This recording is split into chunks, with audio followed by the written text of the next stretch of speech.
On June 2nd and 3rd, 2011, the Center for Design and Geopolitics held its first annual conference in La Jolla at Cal IT2, the California Institute of Telecommunications and Information Technology, on the campus of the University of California at San Diego. Now, in my introduction I mentioned this, Tim O'Reilly's idea of government as a platform. Government is a way in which something not only that gathers information, but that in principle is something that can be reprogrammed in this way. Now, Foucault's work, which some kind of a split room here, half of the room's deeply familiar with, the biopolitics of population in Foucault's work could be understood very much, I think, within this genealogy of information and governance as a mechanism that both produces a population and also trains, if you like, that population to be understood and to understand itself through a language of statistics and statistical biology in particular. But again, back to is that it's precisely this double-edged character and quality of this that the control mechanism also becomes the means by which the possibility of a kind of systemic coherency necessary to a democratic culture and a democratic society is important. The person who I know, who I think knows more about the ways in which real governments have tried to make themselves and deliberately remake themselves as information platforms is Elizabeth Losh, who's the director of the academic programs for culture, art, and technology here at UCSD in 6 colleges. He also teaches courses in digital rhetoric and public communication. Her research studies, her research is really on the institutions of digital content creators, that's us, and the discourses of what she calls the virtual state, and the media literacy policymakers and authority figures within the rhetorics surrounding regulatory attempts to limit and produce everyday digital practices. So it's my pleasure to introduce Elizabeth Losh.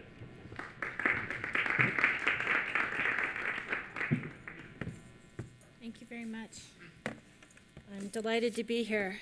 Thank you, Benjamin, for organizing this conference, and to Tara for her wonderful support duties, and for continuing to pay for dinner even after I told them that I had changed my topic entirely, which is good. But, never trust a rhetorician, that's all I can say. Let's see. I'd also like to thank my co-author and collaborator, Sam Gregory, the head of Witness, and also Jeremy Douglas and Lev Manovich of the Cultural Analytics Group, who informed this talk. During the recent Arab Spring, the internet and mobile media making were given much of the credit in the American press for stirring popular uprisings in the Middle East by the young and disenfranchised. I'm going to tell a slightly different story from the standard liberatory narrative, one about cataloging, automation, and ethics that examines what we might learn from an aesthetics of database cinema in the context of our collective project of design and geopolitics. They Don't Care About Us, a 1996 song by Michael Jackson, has traveled the world as hundreds of online remixes have appeared on YouTube that incorporate human rights footage shot in over a dozen countries. From Iran, photographs of those awaiting execution by the hangman's noose are followed by green-clad election protesters filling the streets of Tehran. An Egypt-themed remix presents a montage in which exultant crowds burn tires, throw rocks, tear down images of Mubarak, and wave the national flag. A Tunisian version appropriates footage of abuses committed under that nation's longtime president. The remix popularity of Jackson's song for international civil liberties purposes may be understandable, given the fact that the singer released a version during his lifetime that included clips of the beating of Rodney King by white police officers and the tank standoff with Chinese military forces in Tiananmen Square. Although it is clear that online videos of brutal crackdowns or spontaneous uprisings and citizen testimonies about resistance and repression played a role in the events of 2010 and 2011. It may not always be appropriate to celebrate video remix unconditionally, as Henry Jenkins does, as an expression of access, participation, reciprocity, and peer-to-peer rather than one-to-many communication, or accept the assertion of Lawrence Lessig that a video remix, quote, can't help but make its argument, at least in our culture, far more effectively than could words. What does it mean for over 2 million people to have seen an Egyptian protest remix set to the tune of Into the Fire by 13 Senses, or 500,000 people to have seen a montage of police brutality videos with a soundtrack from System of a Down? While more traditional organizations will still curate video archives of testimony in the model established by the Shoah Foundation, and emphasize the importance of uncut narration and single authorship in a sustained and professionally created interview that observes conventions established by ethnographers and archivists, this model is rapidly becoming irrelevant because of very large audiences who watch human rights videos in vernacular and remixed forms. Of course, remixing and remediating content that might originally be captured in a continuous shot raises questions about the transparency of representation, particularly when the full video record combines the incriminating with the exculpatory, just as often as it combines the shocking with the banal. Because remix generates its meaning via montage and juxtaposition, rather than on the basis of its underlying source material, the use of video evidence to support a particular online political cause becomes very complicated. Questions about provenance and accuracy have been critical during the popular uprisings in the Middle East and North Africa, particularly in the moments when social media circulating within a country moves into international news or information sites. These activities of repurposing and recontextualizing recognize our current situation within a politics of what I've called mediated transparency and transparent mediation, and the ways that pointing to the contingency of truth claims alone has become its own rhetoric of authenticity. I would suggest that the problem of identifying people, places, and events in online digital video isn't just a problem for archivists grappling with huge data sets of rich media uploaded by millions of content creators, a problem that, as Lev Manovich suggested yesterday, merits more productive collaborations between computer scientists and digital humanists. It's a political problem as well, one at the intersection of geopolitics and design. In convergence culture, Henry Jenkins lauds the practices of spoilers in digital society, who hunt for clues of deception or of predetermined outcomes by replaying and freeze-framing video, searching databases of related information, and comparing notes in online forums. Although the Lonely Girl 15 story took in the credulous, spoilers soon exposed the tale told by the supposedly homeschooled girl to her webcam, observing the incongruities of certain set dressing details, and eventually finding the actress's professional headshot to prove she was only impersonating Brie. For Jenkins, such spoilers expose the fictions and subterfuges of the powerful by using their collective intelligence and access to distributed computational media to examine political narratives and find untruths in campaign literature, speeches, and other political materials. Such spoilers have pointed out that a San Diego congressman claimed victory in Iraq by pointing to a peaceful street in Turkey, that extra soldier patriots were photoshopped into a Republican campaign rally, and that a candidate making a pitch about her local knowledge of post-Katrina New Orleans was actually composited into an image of New Orleans Square in Disneyland. But it's important to remember that supporters of authoritarian governments can be enthusiastic remixers and spoilers as well. Although the gory death of protester Nida Aga Sultan in the streets of Tehran spurred outcries from Western observers, pro-government apologists quickly posted YouTube videos that claimed that elements of the video, which was shot by a bystander on a mobile device, were staged or otherwise faked. Governments may even use some of the same online crowdsourcing techniques that Jenkins spoilers used to identify directorial touches and casting decisions. For example, government-supported Iranian websites have displayed pictures of unidentified protesters in hopes of stripping them of their protective anonymity. Identifying content depicted is not the only ethical dimension to the identification problem. There are many different kinds of content creators who supply the multimedia source materials of online video used in human rights discourses. It is an extremely heterogeneous group that includes victims, bystanders, perpetrators, and many different classes of internet intentional and unintentional witnesses. In the Egyptian version of the "they don't care about us" meme, for example, a recurring film clip was actually shot by the officers themselves. In contemporary English, to shoot has two distinct meanings: to use a camera and to fire a weapon. The media deployed by different sides in these conflicts may have fundamentally different orientations toward testimony and evidence, even as they use what a digital authenticating system might identify as the same source material.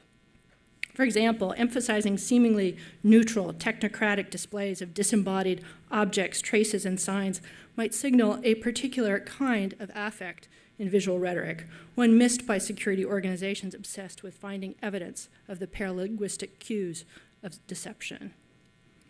Archivists often treat databases of news broadcasts as single types of media products that need only be cataloged by network, date, and subject matter because of the authoritative nature of their provenance. Yet broadcast news is often presenting its own unattributed remix videos. One segment in the evening news may contain material from many different sources, none of which may be identified clearly. There may be talking head studio footage of news anchors, clips from professionals reporting in the field, B-roll from a stock film house, video news releases from public relations firms or military contractors, amateur video from portable video cameras or mobile phones, and material from state-sponsored media outlets. In 2004, when CBS reported on an ongoing street battle in a particular Baghdad neighborhood, they broadcast their own kind of remix video. They contained both cell phone footage from anti-American insurgents and public relations video from the Pentagon. This is from the Pentagon footage. Neither source was identified, although online viewers commented on the troubling issues around the network's omission of information about attribution. So what if we consider a particular corpus that seems much more coherent to think about how that corpus might function in both news broadcasts and citizen remixes on video sharing sites, on the assumption that more heterogeneous digital content on these outlets poses much more difficult technical and taxonomic problems. Each week since his election, US President Barack Obama has filmed a weekly address that is posted on the White House website and designed to be appropriate for YouTube. The corpus generally features a single-seated figure, Barack Obama, with frequently recurring and easily identifiable backgrounds, rooms in the White House, that are shot with a fixed camera and usually edited in a very simple style with only a few cuts. Many types of outliers can even be observed with the naked eye, right? So looking at that, you can spot some outliers right away, just looking at it. This kind of collection could allow digital humanities teams to develop and test new tools for analyzing, aggregating, annotating, and archiving digital video content and improving facial recognition and voice recognition technologies. Such a corpus might allow us to explore research questions about the lexicon of political discourse, its geographical context and mappable space, the grammar of visual rhetoric, and the ways it is situated in other information flows. Connecting this digital collection to other digital collections, the dream is to be able to easily pick a famous figure out of a huge video archive of visual data automatically, say to find instances of Obama on the timelines of all the news broadcasts archived everywhere in the world. But as Kelly Gates indicated yesterday, the computational recognition of discrete individuals in the assemblages of daily life is considerably more complex. Nonetheless, through pixel matching and event recognition technologies, the official Obama corpus theoretically could allow us to follow particular threads of American oratory as they appear in the fabric of other narratives, international and domestic, about the US president and broadcast news archives. Do we cut from Obama to people with bulldozers or to people carrying protest signs? What rhythm of content characterizes news and characterizes citizen remixes? To capitalize on his bridging of public and private forms of the body politic, the weekly addresses are often shot in different parts of the White House and emphasize different furnishings and rhetorical locales. And here he clearly borrows from FDR and from Reagan and also from JFK in some of his visual rhetoric. Some aspects of these compositions might also be familiar to YouTube viewers who are accustomed to a webcam cinema oriented around private homes, where the action often takes place in living rooms, offices, bedrooms, and kitchens. Of course, media created by a sitting US president are historically significant in ways comprehensible to archivists. In addition to research done by historians, political scientists, communications scholars, and rhetoricians, Barack Obama has also generated significant scholarly attention worldwide from those who study American popular culture, race relations, religion, gender, class, civic participation, digital culture, and globalization. The conventions of Obama's digital rhetoric have also been widely imitated. Throughout the world, government agencies have adopted the internet direct address to the public as a mode for broadcasting state-sanctioned video messages. Now many heads of state are looking to the United States and to the Obama administration to emulate the specific rhetorical techniques of the current American president. As a conventionally trained humanist, normally I would use a combination of idiosyncratic keyword searches on transcripts and even more idiosyncratic practices of close viewing. For example, with a complex image, I would often isolate just the background by subtracting information about the main figure, much as the creator of the blog Obscene Interiors does with figures in photos soliciting anonymous sex to comment on their choices of interior design. It's rather an extraordinary blog if you really want to see what homes in the United States look like. Traditional rhetoricians might also remind us that Obama is not the first US president to maintain a virtual political presence. At the first inauguration of Abraham Lincoln, special photographs of the event were created for stereoscopic viewers that would allow the inauguration to be experienced at a distance or recreated far away from the then unfinished Capitol Dome. What is new about Obama and his YouTube performances as the nation's patriarch could be the way his rhetoric draws attention to what could be called mediated transparency or transparent mediation, in which how his image is mediated and remediated becomes part of a given rhetorical scene. Unlike his Republican opponent, John McCain, who was mocked for his use of green screen technologies that digitally effaced the physical background of a shot in favor of a virtual backdrop, the images of Obama, chosen as the icons of many of his YouTube weekly addresses, prominently display lights, camera viewers, computer monitors, and other technological apparatuses prominently. By emphasizing how Obama's image appears in the monitors of official videographers or photographers in state-sanctioned portraits of the president on his Flickr site, the White House is both emphasizing the existence of an authentic rhetorical moment not mediated by the technical apparatus that is foregrounded in the scene, and acknowledging the ubiquity of image alteration software and user interfaces. In the interaction between man and machine that is shown in these images, we see a public speaker who is well composed in a digital shot, and also well composed as a remediated subject who appears unchanged and unconcerned under the glare of media attention as he projects the infamous Obama cool to the World Wide Web. Social media applications that appear simultaneously on multiple screens, windows, or devices assume an affect of multitasking among users and the fragmented presence of competing venues of visibility in ubiquitous computing environments. In one famous photograph of Obama, fresh from the campaign trail, the president-elect points directly at the camera as he sits next to his stickered Mac laptop, surrounded by a number of handheld devices and peripherals. It is an image of the coming chief executive as multitasker, as comfortable in his role as consumer of new media as he is in his role as subject and producer of it. If the visual rhetoric of Obama, the candidate, emphasized his mastery of multiple screens and wireless devices, the iconography around communication technology from his first 100 days could not have been more different. Sites like the official White House Flickr site give the viewer lessons about how to be an ideal computer user and how to occupy the central political, cultural, and social space in the country, physically and virtually. Ironically, the main message from the official White House social media platforms is that the president is now often a secretive or awkward or detached producer of computer-mediated messages and no longer a fluent receiver of them.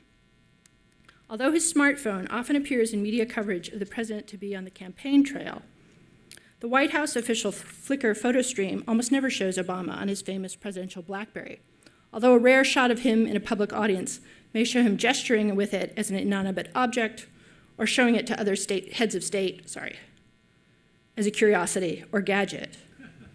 Apparently, like the cigarettes he famously hid smoking, The ubiquitous computing devices that Obama uses must be indulged in only covertly. Official White House photographs emphasize that BlackBerries should be checked at the door before important meetings, and Obama is often shown using one outside the Oval Office and far from the official spaces of statecraft. The BlackBerry is clearly a device for outside. We see Obama checking BlackBerry messages off stage, outdoors, on the other side of a barrier, or in the dead of night. If we were to task a computer with finding instances of his BlackBerry in the Flickr corpus, the object would be very difficult for the software to locate. In contrast, a phone with a traditional cord that tethers the president to his desk is clearly deemed much more presidential and appears in dozens of photographs of Obama.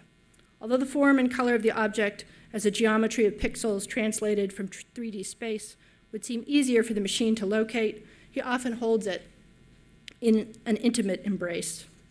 Even though Obama's constituents likely no longer use such conventional telephones in their own homes and increasingly in their offices as well, Obama is never shown speaking on a wireless device in the White House. Now the official message about the first wired president seems to be that to be wired is to be unpresidential. Although before entering the White House, Obama was often presented with mobile computing devices such as laptops and email-enabled cellular phones, after the inauguration, Obama appears on a corded telephone at a desk without a computer. Computer screens may surround the president in scenes of transparent mediation, but he is almost never shown looking at them. On the rare occasions where he's posed in front of someone else's computer screen, as he does for the launch of a new government website, Obama seems uncomfortable in front of the monitor. He hunches his shoulders, as though the desk is too small for his physicality, for his embodied presence. Official captions in the Flickr photo stream inform us that these interactions with a desktop computer often take place at or near the desk of his personal secretary, Katie Johnson. Sometimes a computer screen is even left blank. When he looks over his prepared remarks at the outer Oval Office, the viewer can see that Obama is engaged with a traditional print text on the desk in front of him, and the neglected computer has reverted to displaying a neutral screensaver with the official White House logo. If we see Obama's hands on an actual keyboard, taking part in a form of manual labor usually attached to the White House's female employees, a caption informs us that Obama is only typing last-minute edits rather than engaging in extended composition that would require long periods of word processing or data entry. In another image, the detachment of a masculine president from the scene of women's work and the computer screens of feminized service economy is dramatized in an image of Obama catching a football pass with Johnson's computer screen in the foreground. Obama's eyes are on the ball in mid-flight. The information of the monitors is intended for the gaze of others. This corpus defends an old notion of the executive and a visual rhetoric of hierarchical power in which only a select few can get the president's ear and only through a corded telephone line. It suggests that the powerful maintain their distance from new technology and delegate their digital labors to others, and that this outsourced labor is understood as feminized. It implies that the serious work of written composition is still done with a pen and paper rather than a computer by the lone individual in isolation from his or her audience, and that one shouldn't be interacting with the content coming from others on the screen, much less multiple screens on multiple devices. As media reports are filled with stories from our current distraction panic about the supposed threat to education posed by ubiquitous computing, I'm nostalgic for the multitasking Obama. We need him for all of us, as pedagogues and as citizens, to serve as a model to help us find the way forward. Because now that all of us have 3 or 4 or 5 or 6 IP addresses, 7 or 8 or 9, there's no going back.